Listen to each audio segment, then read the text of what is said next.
이때가 집값이 바닥이라는 겁니다. 쉽게 말해서 우리도 내 집 마련해야 된다는 거예요. 제가 항상 말씀드리는 건데 사고 싶은 수요와 살 수 있는 수요는 다릅니다. 레미안 원베일리 살고 싶다고 다 살 수 있는 건 아니죠. 그냥 생각만으로는 절대 살 수 없습니다. 없다고요. 안녕하세요, 최원별님입니다. 오늘은 부동산의 바닥을 확인하는 방법과 부동산을 언제 사야 하는지 그 시기를 정확하게 말씀드리면서 광순의 복덕방 첫 번째 이야기 어떻게 살 것인가 저자 이강순님의 책을 리뷰해 보겠습니다. 오늘 영상 끝까지 보시는 분에게는 어떻게 살 것인가 이 책을 보내드리도록 할게요. 영상 보시기 전에 좋아요 한번 부탁드립니다. 그럼 바로 시작할게요. 우리가 뉴스를 보고 팩트 체크를 하지 않고 그냥 다 믿어버리는데 사실이 아닌 가짜 뉴스 구별법을 말씀드릴게요. 자산시장을 볼 때 미래를 예측해야 됩니다. 사실 미래의 아파트 가격이 떨어진다면 굳이 비쌀 때 살 필요가 없는 거죠. 그래서 가장 좋은 방법은 뭡니까? 현재를 잘 보면 미래가 보인다는 거예요. 예를 들어서 내가 무주택자야. 그럼 집값이 떨어지는 것만 보입니다. 그리고 내가 집을 갖고 있어. 그러면 집값이 오른다는 얘기만 듣고 싶어지는 거예요. 그래서 나의 현재 상황하고 좀 객관적으로 현재를 볼 수 있는 그런 노력을 해야 된다는 겁니다. 현재를 볼 때 정보들을 뉴스를 통해서 많이 접하시게 되는데요. 이 정보가 다 정확한 게 아니라서 언론 기사를 좀 가려서 볼 필요가 있습니다. 최근에 신문 기사인데 GTX-A 노선이 수도권에서 개통이 됐습니다. 그럼 사람들이 어떤 생각을 하냐면 교통이 좋아졌으니까 그 구간들은 부동산 가격이 오르겠구나 이렇게 생각을 합니다. GTX가 개통이 돼서 동탄의 갭 투자가 증가하고 있다는 뉴스입니다. 교통 호재는 3번 오르죠. 발표 때 오르고 착공 때 오르고 개통 때 오릅니다. 일반적인 상황에서는 갭 투자가 들어갈 수도 있어요. 하지만 지금은 투자 수요를 차단해 놓았기 때문에 15억이 넘는 아파트를 억 단위의 취득세를 내고 들어가는 게 현실적으로 쉽지는 않습니다. 뉴스를 디테일하게 잘 살펴보면 동탄의 갭 투자 건수가 다른 지역보다 많다는 거예요. 이걸 딱 보여주니까 여러분들이 어떻게 생각을 합니까? 아 맞네, 건수가 많은 걸 숫자로 보여주니까 그냥 믿어버리죠. 근데 사실이 아닙니다. 한번 볼까요? 이 그래프는 경기도 동탄의 갭 투자 건수를 과거부터 쭉 나타낸 거예요. 지금 어떤 상황입니까? 투자자는 오히려 시장에 진입을 하지 못하고 있습니다. 그런데 다른 지역보다 투자자가 많다. 그래서 갭 투자가 증가한다고 투자자가 많아지고 있다고 얘기를 하는 거예요. 틀린 얘기죠. 이거를 과거 데이터와 같이 확인해야죠. 놀랍지 않습니까? 이렇게 현재를 볼 때 굉장히 왜곡된 정보들이 정말 많습니다. 우리는 그런 기사를 보고 의사 판단을 하고 미래를 전망해서 투자를 해야 하는데 언론 기사가 상당히 왜곡됐다는 거예요. 정말 말도 되지 않는 얘기로 어그로를 끌어서 사실이 아닌 기사를 쓰고 있는 겁니다. 말하는 자료로만 볼 때는 틀린 얘기가 아닌 것 같은데 팩트는 아니라는 거죠. 과거의 데이터를 보면 지금 갭 투자는 줄고 있습니다. 자산시장을 판단하려면 저량으로 판단하지 말고 유량으로 판단해야 합니다. 그러니까 지금 상황이 어떤가 스톡으로 판단하는 게 아니라 플로어를 어떻게 변화했는지를 잘 보셔야 해요. 자기가 갖고 있는 생각대로 그 내용을 보려고 하니까 현재가 왜곡돼서 나한테 받아들여지는 겁니다. 금리 상승이 부동산 시장에 영향을 준 게 아니다. 2020년, 21년도 집값이 올랐는데 왜 올랐습니까? 이렇게 물어보면 많은 분들이 이런 답을 하시죠. 금리가 인하됐고 정부가 정책을 잘못 써서 집값이 올랐어요. 또 집이 부족한데 공급은 하지 않으니까 올랐다라고 합니다. 아니요, 다 틀렸어요. 집값은 그래서 오르는 게 아닙니다. 저금리라서 오르는 게 아니에요. 자산 가격이 오르는 이유는 딱 두 가지밖에 없어요. 하나는 수요가 증가해서 오르는 거고 하나는 공급이 감소해서 오르는 겁니다. 근데 왜 금리 인하가 집값을 올렸냐면 금리가 인하되니까 집을 사려는 사람들이 많아져서 오른 거예요. 즉 저금리가 부동산 매수 수요를 만들어낸 겁니다. 금리가 인하돼도 수요가 증가하지 않으면 집값은 안 올라가요. 전문가들이 이렇게 얘기합니다. 금리가 앞으로 인하될 거니까 집값이 오른다고요. 근데 금리는 전혀 상관이 없습니다. 저금리라도 수요가 증가하지 않으면 부동산은 안 오르는 거예요. 2019년에 집값이 떡상한 것은 수요 증가 때문이에요. 공급이 없어서 오르는 거 아니에요 라고도 할 수 있지만 거래량을 보면 답이 나옵니다. 이게 좀 말장난 같은데 2019년도 거래량이 폭발적으로 증가를 했습니다. 재화의 가격이 오르는데 거래량도 같이 올라가면 어떻게 됩니까? 올라가는 거래량이 수요를 증가시킵니다. 근데 2020년도도 집값이 올랐잖아요. 이때는 이유가 공급 감소입니다. 왜 그렇습니까? 거래 건수가 줄어들었어요. 예를 들어서 사과 가격이 오른다고 해봅시다. 수요가 증가해서 오릅니까? 아니죠. 공급이 감소했기 때문이에요. 지구 온난화로 이상기후도 생기고 비가 너무 많이 오거나 비 비가 너무 오지 않거나 해서 사과가 잘 안 열렸기 때문에 공급 부족으로 가격이 오른 겁니다. 근데 시장에 가보시면 사과 거래가 잘 되지 않습니다. 공급 감소 때문에 가격이 비싸니까 거래량이 줄어드는 거예요. 그래서 2020년도에 집값의 상승 원인은 공급 감소입니다. 너무 단순하죠. 원래 세상은 굉장히 단순한 데에서 진리가 있습니다. 투자도 단순하게 하면 되는 거예요. 자, 그러면 어떤 수요가 증가했을까요? 굉장히 흥미로운 그래프인데요. 우리나라 전국 갭 투자한 사람들의 수입니다. 예를 들어서 2018년도에는 전국에서 10,000명 정도가 전세를 끼고 집을 샀죠. 그러다가 3, 4년 후에는 어떻게 됩니까? 갑자기 10만 명, 20만 명으로 증가하죠. 그러니까 집값을 변동시키는 수요는 뭐였다? 갭 투자, 즉 투자 수요였다는 거예요.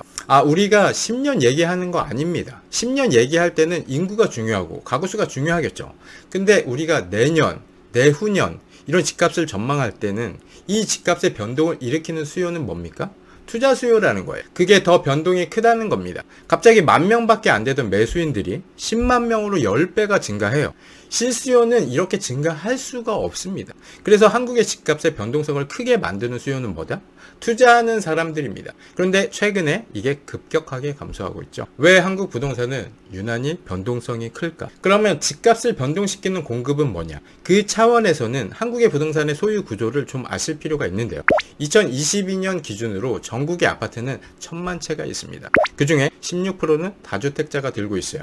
그 다음에 거의 28%가 넘는 사람들은 투자 목적으로 집을 보유하고 있습니다. 무슨 얘기냐면 부산에 거주하는데 서울에 아파트를 산 거예요.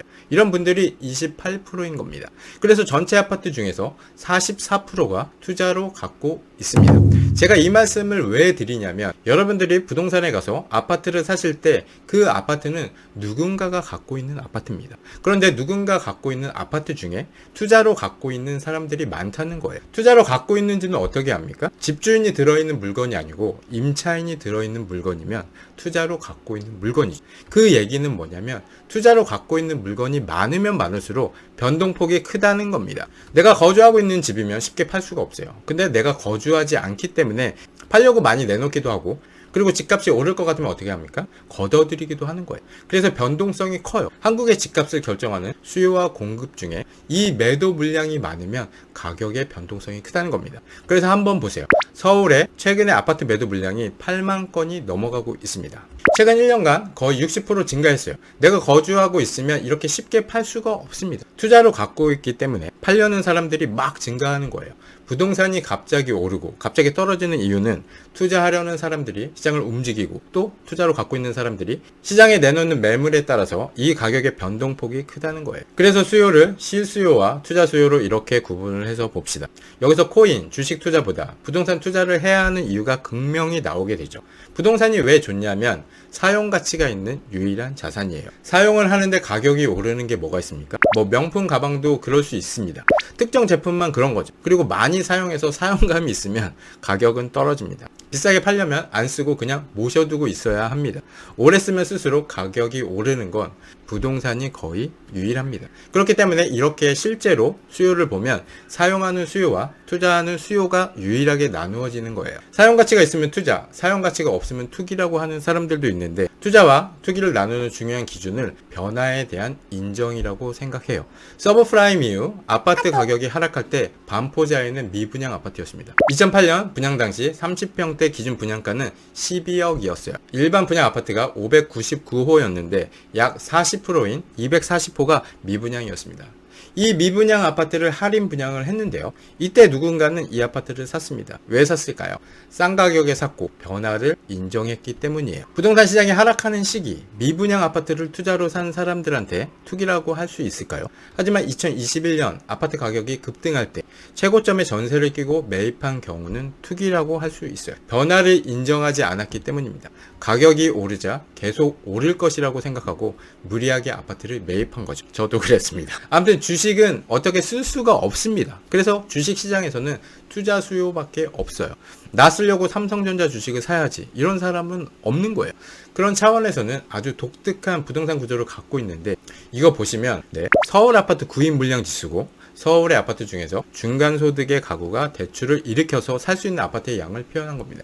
10년 전에는 100채 중에서 거의 30채가 중간소득의 사람들이 살 수 있는 아파트였어요. 근데 지금은 3채로 줄어들었다가 6채밖에 되지 않습니다. 왜 이렇게 많이 떨어졌느냐? 집값이 너무 올라서 그렇습니다. 이 가격을 감당해낼 수가 없어요. 투자 수요도 감소하고 있습니다. 예전에는 2,000명, 3,000명이 월별로 한꺼번에 들어가서 아파트를 샀는데 지금 현재는 크게 감소한 상황입니다. 잘 생각해보세요. 주식에서는 투자로만 삽니다. 근데 대형주들이 올라가면 다른 주식들도 관심이 가잖아요. 비슷한 논리예요. 서울의 아파트가 전국 아파트의 가격을 견인하는 그런 모습입니다. 그런데 독특한 건 뭐냐면 부동산은 수요가 없다고 그래서 가격이 빠지진 않아요. 쉽게 말해서 내가 사지 않아. 근데 집을 들고 있는 사람들이 나 그 가격에는 안 팔아. 뭐 수요가 없으면 어때? 언젠가 가격이 오르겠지. 이래서 안 팔면 가격은 안 빠집니다. 그런데 하락한다는 건 뭡니까? 지금 집을 가지고 있는 사람들이 팔고 싶어 한다는 거죠. 어디에 사야 할까요? 내 집 마련을 하면서도 어디에 사야 하나요? 라고 묻고 주식 투자를 하면서도 무슨 주식을 사야 하나요? 라고 묻습니다. 당장 물고기를 한 마리 잡는다고 인생이 확 바뀝니까? 무엇이 아니라 어떻게 할 것인가를 질문해야 합니다. what이 아니라 how를 물어봐야 한다는 거예요. 올해 초에 엔비디아 주식을 샀는데 거의 2배가 올랐습니다. 엔비디아가 중요한 것이 아니라 왜 주가가 상승했고 사람들이 어떻게 투자했는지가 중요한 거예요. 방법을 질문해야 합니다. 2021년 송파구의 30평대 아파트가 23억 8천만 원에 최고가로 실거래되었습니다. 그런데 2년 후 2023년에는 똑같은 평형의 아파트가 16억에 실거래됐습니다. 무려 2년 만에 7억 8천만 원이 하락했어요. 이걸 파는 사람 입장에서 보면 누구는 23억 8천만 원에 팔았고 누구는 16억에 팔았습니다. 자, 그럼 16억의 아파트를 매수한 채원이가 있습니다. 2023년 6월 9일에 계약을 했어요. 전세 계약을 보니 만기가 2025년 1월입니다. 전세 보증금 9억 7천만 원을 안고 갭 투자를 했어요. 그럼 투자금 6억 3천만 원이 들어갔습니다. 이번에는 23억 8천만 원에 별미가 같은 아파트를 매수했습니다. 당시 전세 보증금은 14억이었어요. 별미는 투자금 9억 8천만 원으로 이 아파트를 갭 투자를 했습니다. 중요한 것은 이후 가격도 하락했지만 전세 보증금도 같이 하락했다는 거예요. 별미는 역전세로 4억을 빼줘야 했고 투자금은 13억 8천만 원이 됩니다. 부동산을 매입하는 시기가 정말 중요하다는 거예요. 가격이 하락하는데 거래량이 추세적으로 증가할 때 그때가 바로 매수 타이밍입니다. 부동산 시장의 변화는 크게 4가지로 구분할 수 있습니다. 첫 번째, 가격이 상승하면서 거래량도 증가하는 시기. 두 번째, 가격은 상승하는데 거래량은 감소하는 시기. 세 번째, 가격은 하락하는데 거래량은 증가하는 시기. 네 번째, 가격이 하락하면서 거래량도 같이 감소하는 시기. 디테일하게 쪼개보면 상승하는 시기, 하락하는 시기로 나눌 수 있습니다. 투자를 많이 해본 사람들은 상승하는 시기에는 팔고요, 하락하는 시기에는 삽니다. 자, 그럼 위에 4가지의 경우 중 언제 내 집 마련을 해야 할까요? 하락했을 때 사야 합니다. 집을 사야 할 때는 가격이 바닥일 때입니다. 여기서 바닥이란 어떤 의미일까요? 단순히 가격이 싸다는 의미가 아니에요. 가격이 바닥이라는 의미는 가격이 바닥을 치고 다시 상승한다는 뜻입니다. 상승하기 바로 직전이죠. 가격이 상승하기 위해서는 수요가 증가해야 합니다. 그럼 정답은 3번이죠. 가격은 하락하는데 거래량이 증가하는 시기, 이때 부동산을 사야 합니다. 이미 서울 수도권은 가격이 상승하고 있습니다. 그럼 경기도, 인천 쪽으로 하락하는데 거래량이 증가하는 곳을 찾아서 사면 됩니다. 2013년 아파트 가격은 바닥이었어요. 이후 서울의 아파트 가격은 대부분 2배 이상 상승했습니다. 저도 2013년 8월 미사의 미분양 아파트를 분양받았는데요. 그때 시장은 가격이 하락하는 가운데 거래량이 추세적으로 증가했습니다. 대치동 음마아파트는 4,424세대 대단지입니다. 투자 수요가 많기 때문에 거래가 빈번해요. 시장을 판단하기에 좋은 단지입니다. 2006년도부터 2015년까지 매매 현황을 보면 2006년도에 7억대에서 1년 만에 11억 5천만 원으로 3억이 상승합니다. 굉장한 거죠. 이후 2년 뒤 2009년에 매매 가격이 7억으로 급락합니다. 다시 10억까지 상승했다가 2012년도 13년에 다시 7억으로 하락합니다. 2009년에도 7억이었고 2013년에도 7억이었습니다. 근데 2009년은 바닥이 아니었어요. 왜입니까? 이후 가격이 지속적으로 상승하지 않았기 때문입니다. 무조건 가격이 낮다고 바닥이 아니라 가격이 지속적으로 상승을 해야 바닥인 겁니다. 2009년에는 거래 건수가 많지 않았어요. 그러나 2013년에는 거래 건수가 증가했습니다. 가격은 하락하는데 거래량이 추세적으로 증가하면 가격은 바닥입니다. 꼭 기억하시길 바래요. 2013년에는 사람들의 생각은 어땠을까요? 신문들의 제목을 보면 온통 부동산 가격이 떨어진다는 이야기였어요.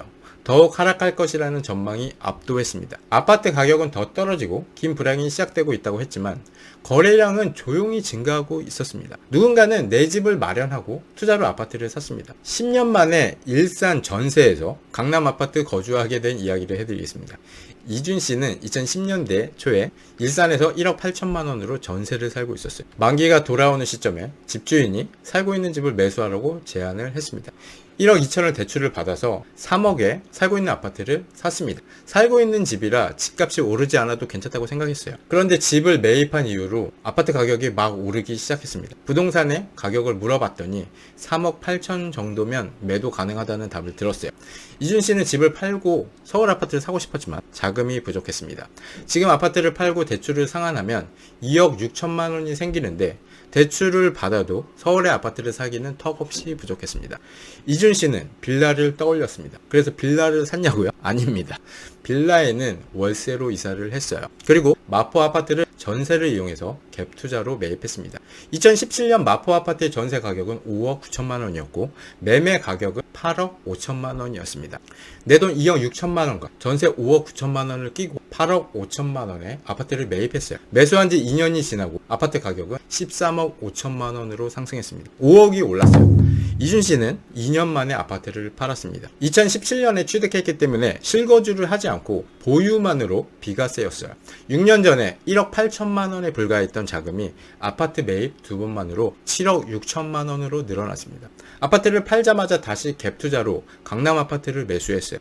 강남 대치동으로 갔습니다. 대치동 아파트를 전세 10억을 끼고 17억 6천만 원에 샀어요. 아파트를 사자마자 가격이 급등했습니다. 2년 만에 무려 아파트 가격이 27억으로 상승했어요. 2021년 임차인 태거 대출을 10억을 받아서 임차인에게 빼주고 드디어 강남 아파트에 입주했습니다. 이준 씨는 거의 10년 만에 일산 전세에서 강남 아파트에 입성한 거예요. 요즘 아파트 가격이 고점에서 떨어졌다고 하지만 24억 정도니까 지금 팔면 대출 10억 원을 빼더라도 14억입니다. 10년 만에 1억 8천만 원에서 14억으로 자금이 불어난 거예요. 이자가 매월 300만 원씩 나갑니다. 그래도 자산을 불렸다는 생각에 행복합니다. 갭 투자를 하려고 빌라에서 월세로 거주 비용을 최소화하고 10년 동안 3번의 매매를 통해 일산 아파트를 강남 아파트로 바꿨습니다. 어떻습니까? 인상적인 부동산 투자죠. 이런 투자가 가능했던 이유를 요약하면 시장 환경이 아주 중요했어요. 10년 동안 계속 아파트 가격이 올랐습니다. 반대로 집값이 떨어졌다면 반대의 결과가 나왔겠죠. 끔찍하겠죠. 위험을 감수하고 움직였기 때문에 결과값이 있었던 겁니다. 거대한 변화와 성공은 모두 작은 생각의 변화에서부터 출발합니다. 니콜로 마키아벨리는 군주론에서 이렇게 말했어요. 행운은 냉정하게 행동하는 사람보다 충동적인 사람에게 더욱 쉽게 복종한다. 그래서 행운을 얻으려면 덜 조심스럽고 더 난폭해야 하며 더 대담해질 필요가 있다. 생각의 변화는 용기를 가져옵니다. 그리고 생각이 바뀌어야 행동이 바뀌는 거예요. 오늘의 결론. 매물이 증가하고 그 매물을 받아줄 수요가 없으면 집값의 하락폭이 커집니다. 그러면 그 하락폭이 클 때 가격이 떨어졌는데 거래량이 증가하는 시기, 분위기가 좋아지는 시기죠. 그런 시기에 내 집 마련을 하시면 좋습니다. 부동산 투자자는 매수 경험을 많이 해보면 좋지만 일반적으로 부동산은 생애 한두 번 사게 되는데 자주 오는 기회가 아니고 그 한 번의 결정이 어쩌면 내 삶에 큰 영향을 미칠 수도 있어요. 주식 잘못하면 그냥 에이 몰라 그냥 매도해버려 팔아버리고 손실을 확정하면 되는데 부동산은 그게 힘듭니다. 어떻게 살 것인가? 이 책은 부동산이 오르고 떨어지는 것에 대한 기본 개념을 제대로 잡아주고 내 집 마련을 해야 하는 매수 타이밍을 정확히 알려주는 책입니다. 부동산을 어떻게 살 것인가? 부동산 투자를 어떻게 할 것인가? 앞으로의 부동산 시장은 어떻게 될 것인가를 정리해주는 책이었어요. 이 책은 두고두고 읽어봐야 하는 책이라 꼭 구입을 하셔서 몇 번씩 읽어보시길 바랍니다. 어떻게 살 것인가 이 책을 꼭 받아야 할 이유를 댓글로 적어주시는 10분에게 책을 보내드리도록 할게요. 네, 오늘 영상은 여기까지 하겠습니다. 본 영상은 이든 출판사로부터 도서를 지원을 받아 솔직하게 리뷰한 후기임을 말씀드립니다. 감사합니다. 이상 체험별님이었습니다.